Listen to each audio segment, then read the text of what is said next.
આજે આપણે એ બેક્ટેરિયા ઉકેળા હળવવા માટે એ બેક્ટેરિયા એડ કર્યા, ગરનું પાણી એડ કર્યું અને આપણે થોડોક એવો ચણાનો લોટ ને એવો એડ કર્યો. આખું હળી અને મસ્ત મજાનું થઈ ગયું છે મિત્રો. તો 7 થી 8 દિવસે રહેવા દેવાનું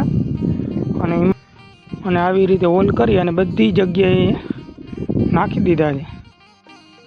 બરાબર, એટલે 40 ફૂટનો બેડ છે આપણે, આ 40 બાય 40નું 2.5 ફૂટ ઊંચાઈ છે. એવી રીતે કરી અને આખા ઉકેડાને નીચે ડૂચો નાખી દીધો અને એની ઉપર ખાતર, એવી રીતે કરીને આપણે આ ખાતરનું મિક્સિંગ કર્યું. એટલે અને આમ તો ધાણા વાટવાનું ચાલુ છે, આમ જીરું વાટવાનું ચાલુ છે. આ ઘરના અમે ઉકેડાનું તૈયાર કરી દે. હા, અમારે બપોર પછી ધાણાનું ચાલુ કરવાનું. મિત્રો આપણે આ 200 લીટર બેરલની ડ્રમની અંદર બનાવ્યું હતું અને હવે બધું એડ કરી દીધું અને હવે માથે કરી દીધું મોટું ચાલુ. આપણા ખેડૂત દીકરાને નાના બેડ બનાવવા ના ઉકલે તો આવું જરૂરથી કરવું.